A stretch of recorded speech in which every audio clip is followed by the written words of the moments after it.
Test 1 2 1 2 1 2 1 2.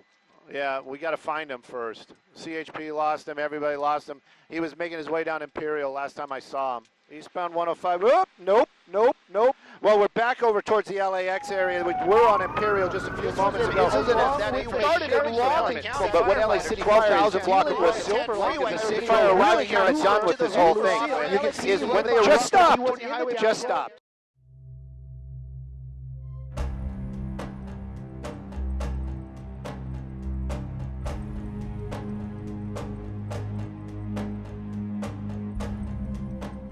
Can you talk a little bit about what streaming was at that time? A lot of people may not realize that, hey, you went out at night because the news crews went home. Yeah. Right? And talk about a little bit about, you said it mentioned selling your stories about, you know, back then it was writing a slug sheet and it was dropping tapes off and dubbing tapes. You know, okay, so the dubbing the tapes, I'm going to start with that one. Yeah. Because to me, that, you know, and again, I'm hoping the people that are watching this are people that are really interested or cultural, you know, type of thing, and really kind of understand. A lot of people that are just watching will be like, what? Yeah. So I did come from an art school, and I did learn formal, you know, news editing and things like that. But I remember the first night, the very first night I was out there, and this is the thing, it's like, you know, I basically showed up at this guy's door. He said, yeah, I come to work tomorrow, you know, tonight. And we pull up on the one, we leave, we're in Reseda, and if anybody knows the area, it's really close by. There was like it happened yesterday, traffic accident, physical rescue on the 101. Literally just, you know, get on the freeway, up, hey, there it is. Louis pulls up, and basically he's like, grab the camera, you know, and I think he was doing the sink or swim, expecting me to sink, right? So I was like, sure, you know, grab the camera, and I believe, you know, this is a little gray right there, but I believe we were working with the JVC 27, and it was with a super VHS back on it. And but it was a good camera, don't get me wrong. This was the 27, great low light capabilities. It was analog back then, but you know, you grab the camera, grab my my light belt, and that light belt, that was awesome. And you know, you go out there, and basically, you know, he's just like, go shoot it. And I went out there, and it felt natural. Somewhere along the night, we had picked up some other stories, and basically he says, go back there and do dubs. And, you know, again, kind of, you know, expecting me to be like, I don't know what to do. It's like, so I get back there and I'm looking at everything, and they did have a time code generator. And back in the day, we had to mark our video, so they had a little blue dot. And so I, you know, I flip on everything, and it was 3/4 inch decks back there, and it was all built into a rack, you know. And so I popped the tape in, and I, you know, I asked Louis, I go, so do you guys, what do you usually do? You do like 3 seconds of black and then go to bars, or? And he like looks at me, he's like, just dub the fucking tape, you know? And so I was like, oh, okay, you know, so, you know, that was it. You would push the buttons, and, you know, you hit play, and you hit play record, and you're making dubs, you know?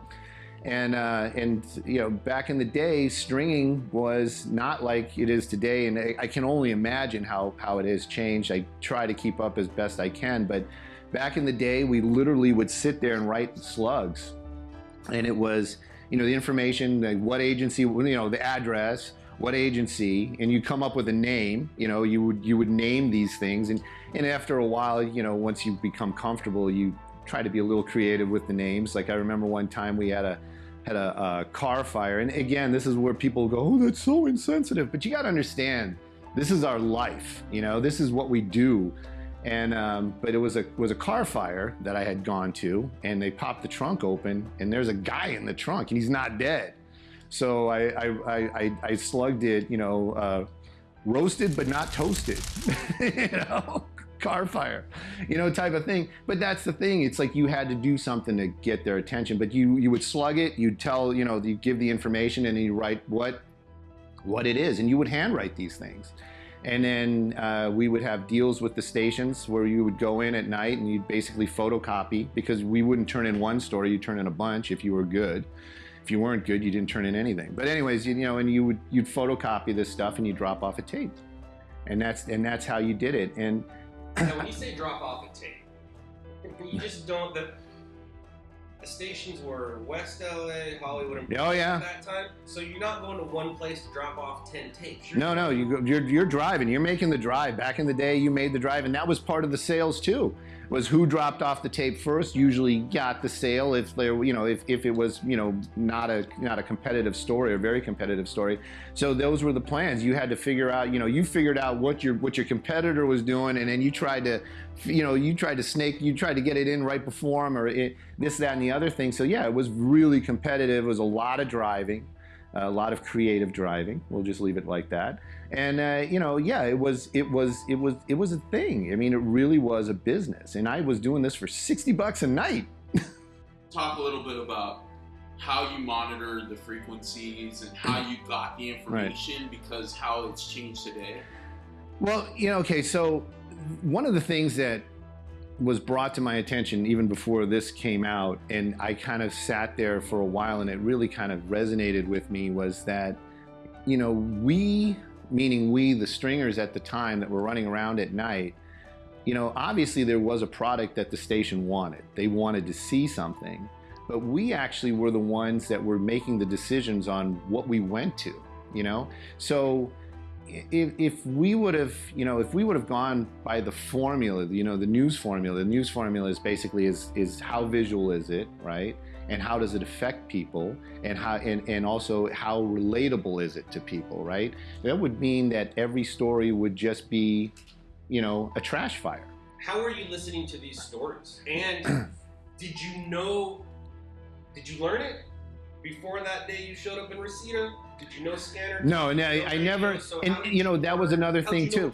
That was a thing too. There you go also. It was talking about just being in touch with the universe and, being Zen-like, or understanding where you're going in life. I can tell you, being younger at Radio Shack, and it was the same thing like I said about being in those planes. I was literally looking at these scanners. I was fascinated by them. I didn't understand them back in the day, but it was like that little voice was like, "Don't worry about it. You're gonna know how to use these scanners. Don't worry about it."